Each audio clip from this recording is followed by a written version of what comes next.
Hello বন্ধুরা, আমি Pompi Goswami West Bengal থেকে বলছি। আসলে কি বলতো, আমাদের মেয়েদের আমরা খুব বোকা, মেয়েরা খুবই বোকা। দেখো, আমরা প্রথম বিয়ে করি, কাউকে ভালোবাসি, খুবই ভালোবাসি, তাকে বিয়ে করি, তার সাথে সংসার করি, আমাদের একটা ছেলে বা মেয়ে হয়, মোটামুটি আমরা কিছুদিন ভালোই থাকি। তারপরে শুরু হয় সংসারে ঝগড়া, অশান্তি, অনেক কিছু শুরু হয়। কারো কারো তো প্রথম থেকেই শুরু হয়, তাই না? নানা রকম সমস্যা হয়। তারপরে স্বামী ভালো না। আর আজকাল তো মেয়েদের বেশি দোষ। আজকাল কি, আগাগোড়াই মেয়েদের পায়ে পায়ে দোষ। ছেলেরা সব দিকে ভালো, মেয়েদের সব থেকে দোষ।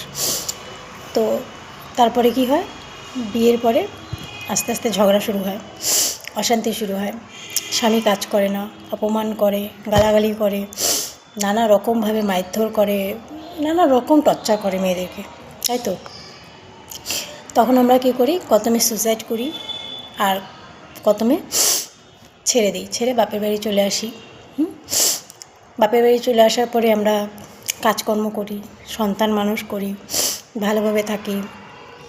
আর আমাদের দোষ তো থাকবেই, আমাদেরকে কেউ ভালো কথা বলবেই না যে এই মেয়েটা ভালো। আমরা যতই কষ্ট করি, ভালো বলবে না। শ্বশুরবাড়িতে থেকে যদি কষ্ট করো, তাও স্বামী ভালো, আর বউটা যদি একটা কথা বলে, বউটা খারাপ। এটা আমাদের নিয়ম, মানে আমাদের মেয়ের যাত্রার এটাই নিয়ম, আমরা সব ক্ষেত্রেই খারাপ। তারপরে কি হয়, যখন সংসারটা আর করতে না পারি আমরা, কেউ সুসাইড করে, কেউ বাড়ি চলে আসে। যারা বাড়ি চলে আসে, কাজকর্ম করে, বাচ্চা মানুষ করে, ঠিক আছে, পুষায় নাই, ঝগড়া অশান্তি, মারধর, ওকে ছাড়ছি, নিজের মতন নিজে আছি, চলো বাদ দাও, নিজের লাইফ নিজে কাটাচ্ছি, নিজের সন্তান মানুষ করতেছি। আবার কত মেয়ে আছে, কী করতেছে, আরেকটা বিয়ে করে নিচ্ছে, বাচ্চা কাচ্চা ছেড়ে আরেকটা বিয়ে করে নিচ্ছে। বিয়েটা করে লাভ কী? আমার কথা হচ্ছে, বিয়ে করে লাভ কী?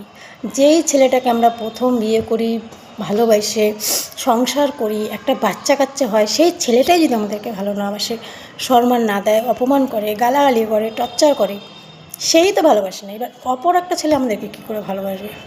অসম্ভব। এটা কোনো দিন না, এটা দুদিনকার ভালোবাসা। প্রথম স্বামী যদি ভালো না বাসে, আমরা প্রথম তাকে বিয়ে করি, তার সন্তানের মা হই, তার সংসারে যাই, সংসারটা গুছাই, পরিপাটি করি, সে যদি ভালো না বাসে, তৃতীয় ছেলে কখনো ভালোবাসবে না। তো যেই মেয়েগুলো এরকম যাচ্ছে না, খুব বোকা। তোমরা, আমি মানতেছি ছেলেটা ভালো না, ওকে ছাড়ো, কাজকর্ম করো, নিজের লাইফ নিজে কাটাও, সন্তান মানুষ করো, সব দিক দিয়ে তুমি ভালো থাকবা। আর এই বিয়ে করে নিলে একবার, আরেকটা, সেখানেও তুমি ভালো থাকবে না, তোমার এই প্রথম বাচ্চার কাছেও ভালো থাকবে না, সমাজে তোমার মুখটাই নষ্ট। তার থেকে আমি বলবো, এগুলা ছাড়ো। স্বামী খারাপ হতেই পারে, ওকে ছাড়ো, নিজের লাইফ নিজে কাটাও, ভুল করে আর বিয়ে করো না। এটুকুই আমার কথা। টাটা।